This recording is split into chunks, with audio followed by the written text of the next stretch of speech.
Hey, and welcome to session 15 in our series of lessons dealing with music theory made easy. Now, if you haven't done so far, hit like, hit subscribe, and ring the bell so you can get notifications whenever we put something or whenever we post something on YouTube. All right, so let's get started. Now, what I have behind me is time signatures, okay, or 3 time signatures. We have 4/4 or common time, we have cut time, and we have 6/8 time. All right. So 4/4 or common time, cut time, and we have 6/8 time. Now I put the 3 of them up there so that you can get an idea as to what they actually look like. All right. Let's go over it. Now in 4/4 or common time, the quarter note is going to get 1 count. The half note is going to get 2 counts. The eighth note is going to get a half count. The whole note is going to get 4 counts. And then the 16th note is going to get a 4th count. But now in cut time, which is half of common time, in cut time or 2/2 time, the half note is going to get 1 count. The quarter note is going to get a half count. The eighth note is going to get a 4th count, and the whole note is going to get 2 counts. All right, one more time on cut time. The half note gets 1 count. The quarter note gets a half count.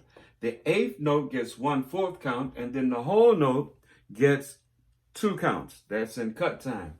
But now if we look at 6/8 time, in 6/8 time, and we've been over this a lot, 6/8 time, the eighth note gets 1 beat.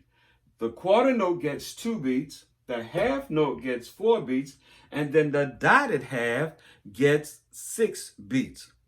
So you got 3 different time signatures going on here with 3 different note values. That's what I wanted you to see, that we have 3 different note values going on. You have common time, cut time, 6/8 time. Now, in common time, you still have 2/4, 3/4, whatever 4. That top number tells you how many beats in the measure. The bottom number, the 4, tells you that the quarter note gets 1 beat. In cut time or 2/2 time, there's 2 beats in the measure. The half note is going to get 1 beat. And then in 6/8 time, 6 beats to a measure. And then the eighth note is going to get 1 beat. All right. So I just want to make sure that you have this. All right. 3 different time signatures. 3 different time signatures with 3 different note values. All right. 3 different time signatures, 3 different note values. Now, in 4/4 time, you got 3/4, 2/4, 6/4, doesn't matter. Cut time is just that, 2/2, cut time. 6/8 time, you could have 6/8, 9/8, 12/8. As we said before, it doesn't matter what that top number says. It could be 12. That means 12 beats to a measure. But if there's an 8 under there, that's going to tell you, as always, that the eighth note is going to get how many beats? The eighth note is going to be the one to get the 1 beat. Common time, the quarter note gets 1 beat. In cut time, the half note gets 1 beat. All right. So let's move on. Let's move on a bit.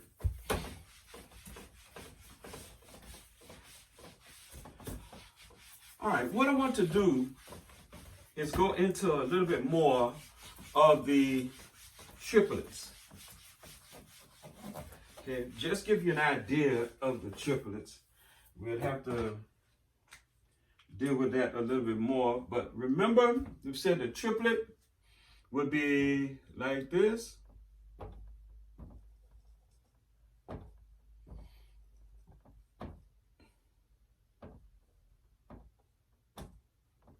Now, that's a triplet. Actually, that's a quarter note triplet. All right.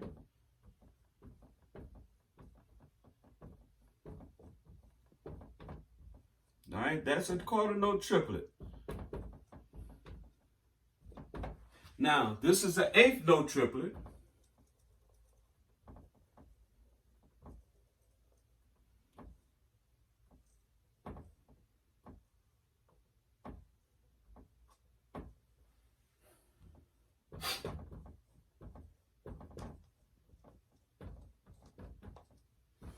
I'm just going to put TRI. You know what I'm talking about. All right. So here you have the quarter note triplet. Here we have the eighth note triplet. Now the quarter note triplet equals 2 beats. The eighth note triplets equal 1 beat. All right. So the quarter note triplets equal 2 beats. The eighth note triplets equal 1 beat. So now, if we have 4/4 time, we would need 2 quarter note triplets in order to get 4 beats. If we're in 4/4 time, we would need 4 eighth note triplets to get 4 beats. One more time. If we're in 4/4 time, we would need 2 quarter note triplets to get 4 beats. In 4/4 time, we would need 4 eighth note triplets to get 4 beats. All right? Let me show you what I'm talking about.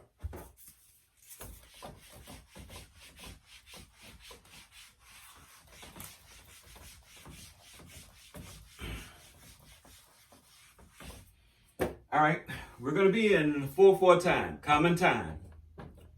4/4 time, which means 4 beats to a measure. All right, we're going to use the quarter note triplets.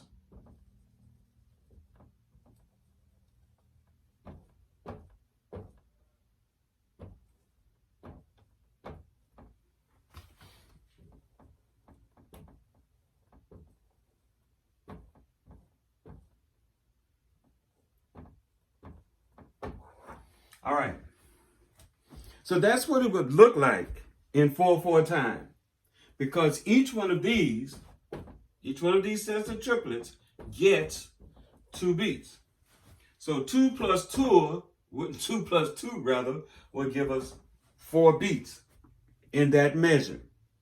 So you need 2 sets of quarter note triplets to get 4 beats, because each set of quarter note triplets gets 2 beats. Okay, you got to remember that. Each set of quarter note triplets get 2 beats. That's in 4/4 time. Now, if we were in 2/4 time, all we would need would be 1 set of quarter note triplets. That's your 2 beats. Okay, 1 set of quarter note triplets in 2/4 time. All right, let's move on. Let's do the eighth note triplets in 4/4 time. Oh, excuse me. All right, eighth note triplets. Now remember we said that we were going to need 4 sets, right? 4 sets of eighth note triplets.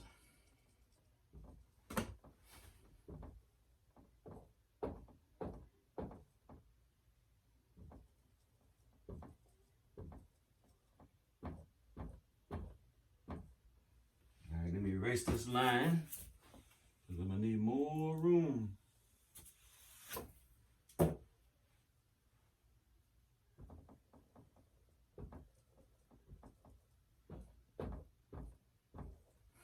right, here we go.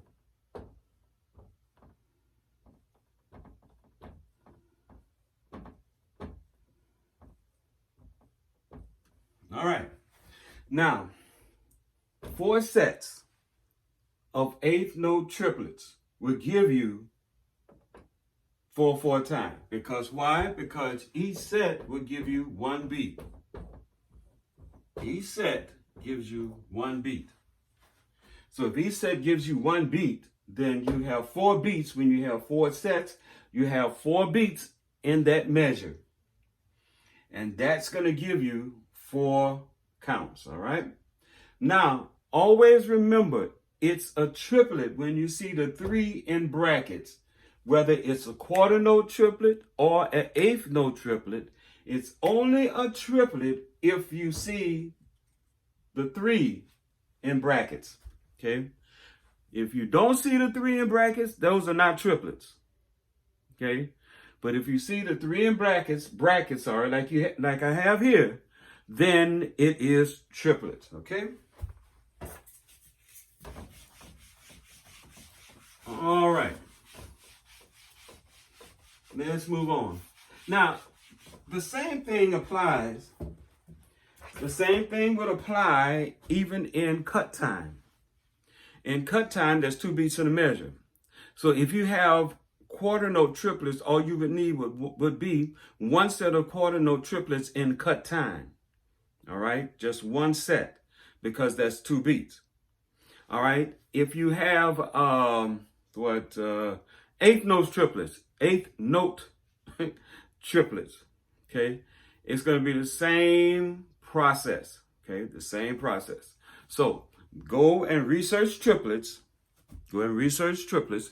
Don't take my word for it. Go and research triplets so you get a better understanding, a better idea of what triplets is all about. All right. Now we're going to do more. We're going to do more rhythms. And as we do the rhythms, then I'll really show you what triplets, eighth note triplets, and quarter note triplets would look like in a real music setting. All right, and we'll come back to that. But I'm trying to move on to some other things. All right, now I gave you. Let me put the C major scale up here. C major scale has no sharps, no flats.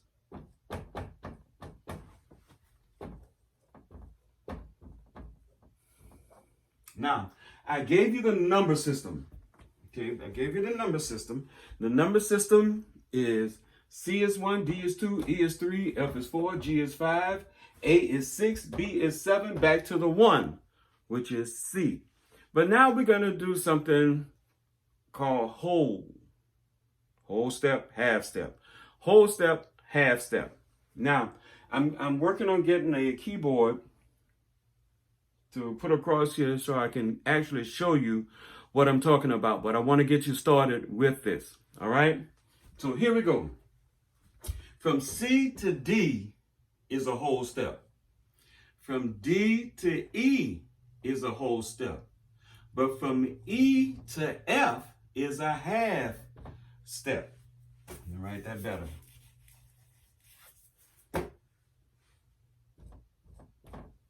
All right. From C to D rather is a whole step. From D to E is a whole step, but from E to F is a half step. Now, if you look on the piano keyboard, there is a key there's a black key in between C and D.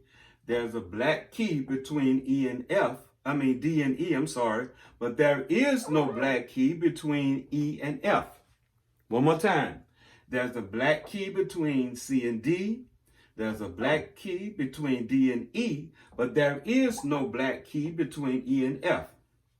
So saying that, because there's a black key between C and D and E, that's a whole step from C to D and D to E. And because there is no black key between E and F, then that's going to be a half step. All right, let's move on. Then from F to G is a whole step. G to A is a whole step. A to B is a whole step. But now B to C is a half step. All right. Remember, it's a whole step if there is a black key or a key. And I'm using black key because we're in the key of C major. Okay. If there's a black key put it this way, if you're in the key of C major, all right, if there's a black key in between, then that's a whole step. But if there is no black key in between, then that is a half step. Now, this is the pattern. Whole step, half step, whole step, whole step, half step. That's the pattern for all your major scales. All your major keys, that is the pattern. Just like the number system, it's the same pattern for all your scales. This is the same pattern for all your scales. Whole step, half step, whole step, half step. All right? Now, let's do one of the black keys so you get an idea. All right, let's do D flat. Key of D flat. The key of D flat has how many flats? The key of D flat has 5 flats. So that's D flat, E flat, F, G flat, A flat, B flat, and C, then back to the 1, D flat. Number system, D flat is the 1, E flat is the 2, F is the 3, G flat is the 4, A flat is the 5, B flat is the 6, C is the 7, back to the 1, which is D flat. Now, that's the number system. But let's go to the other pattern or system, other pattern that I just showed you, which would be whole step, half step, whole step, whole step, whole step, half step. Now, because D flat is mainly black keys, then there's going to be a white key in between. Okay? So in this case, D flat to E flat is a whole step. Why? Because there's a white key in between D flat and E flat. The same thing between E flat and F. It's a whole step. Why?